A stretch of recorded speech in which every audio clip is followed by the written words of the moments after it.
Alors, voyons si vous avez compris le rôle de la capacité thermique massique. Vous faites chauffer sur la même plaque chauffante un bécher de 100 g d'eau et un bécher de 100 g d'huile, lequel aura la température la plus élevée au bout de 2 minutes. Dans ce cas-ci, comme ils sont sur la même plaque chauffante, ils reçoivent la même énergie. Donc, on dit que l'énergie donnée à l'eau est égale à l'énergie donnée à l'huile. Ils ont la même masse, 100 grammes, donc la masse de l'eau est égale à la masse de l'huile. La capacité thermique massique de l'eau et de l'huile sont différentes. Celle de l'eau est plus de 2 fois celle de l'huile. Alors, chauffer ensemble sur la même plaque chauffante, donc avec la même énergie qui leur est donnée pour la même masse, bien, on va s'attendre à ce que l'huile voit sa température augmenter plus rapidement, étant donné qu'elle, ça ne lui prend que 2 joules pour augmenter de 1 degré Celsius pour un gramme, alors que l'eau va en requérir 4,814 joules. On peut évidemment calculer l'énergie impliquée dans un transfert grâce à l'équation qu'on connaît déjà, Q est égal à mc delta T. Faites attention cette année de bien assortir vos paramètres d'indices qui vont représenter la nature du corps que vous évaluez. Okay? Souvent, ça va être l'eau ou Q de la réaction ou Q de la dissolution. Alors, Q, c'est la quantité de chaleur qui s'exprime en joules. M, c'est la masse de la substance qui s'exprime en grammes. Et Ca, c'est la capacité thermique massique en joules par gramme. On peut modifier, par contre, ces unités de mesure-là en faisant la conversion suivante. On peut mettre la quantité en kilojoules. À ce moment-là, la masse va être en kilogrammes et la capacité thermique massique en kilojoules par kilogramme degré Celsius. Pour la capacité thermique massique, ça ne change rien à sa valeur. 4,2 joules par gramme degré Celsius, c'est la même chose, 4,2 kilojoules par kilogramme degré Celsius. Donc, vous pouvez encore prendre les capacités thermiques massiques du tableau.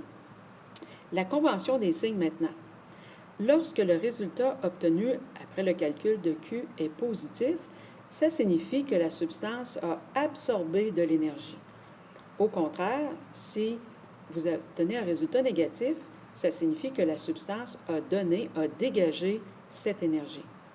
Exemple, au laboratoire, vous dissolvez 1,4 g de NH4Cl dans 100 ml d'eau qui est à une température de 22 degrés Celsius. À la fin de la dissolution, vous constatez que l'eau est maintenant à 19,5 degrés Celsius. Et je cherche la quantité d'énergie thermique qui a été perdue par l'eau. Alors, ici, la donnée 1,4 g de NH4Cl n'est pas importante parce qu'on parle de l'eau. Donc, c'est la masse de l'eau qui va importer. 100 ml d'eau, c'est l'équivalent de 100 g d'eau, étant donné qu'on a une relation de 1 g pour 1 ml pour l'eau. La température de 22 degrés Celsius est notre température initiale, la température finale étant de 19,5. Alors, je cherche Q, la quantité. Je sais que Q de l'eau est égal à la masse de l'eau fois C de l'eau fois delta T de l'eau. J'ai la masse, la capacité thermique massique de l'eau, je la connais, 4,184, et j'ai la différence de température. En fait, je ne l'ai pas encore, mais je vais la calculer. Alors, 100 fois 4,184 fois, et là, la différence de température, c'est température finale moins température initiale. Ici, je le fais à même mon calcul. N'oubliez pas de mettre une parenthèse. Mais faites attention, quand vous allez faire ce genre de calcul-là en laboratoire, séparez delta T, calculez-le d'avance parce qu'il y a une erreur d'incertitude à calculer là-dessus. Vous allez obtenir moins 1046 joules. Qu'est-ce que ça signifie? Lorsqu'on dissout le sel, le NH4Cl, l'eau perd 1046 joules. Autre exemple d'application, un bloc de cuivre à température ambiante est chauffé à 125 degrés Celsius. Quelle masse a-t-il, sachant qu'on lui a fourni 1,925 kJ d'énergie? Bon, premièrement, si je veux calculer en joules et en grammes, il va falloir que je convertisse mes kilojoules en joules. Donc, que j'ai multiplié par 1000.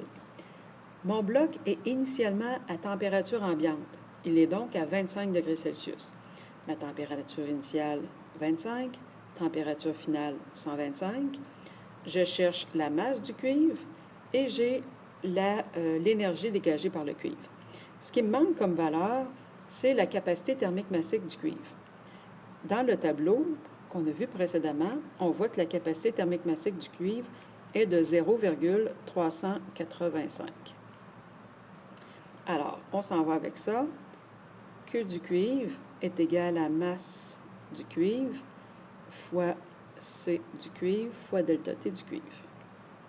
Et là, ici, on va isoler la masse. Donc, on a la chaleur absorbée par le cuivre divisée par la capacité thermique massique du cuivre et delta T du cuivre va donner la masse du cuivre. Alors, on a 1925 divisé par 0,385 et par 125 moins 25. Ça n'écrit pas très bien, là, j'ai lavé ma tablette, c'est pas merveilleux. Et on fait notre calcul, ce qui devrait vous donner 50 grammes. Combien de chiffres significatifs vais-je conserver? J'avais 25, donc je vais en garder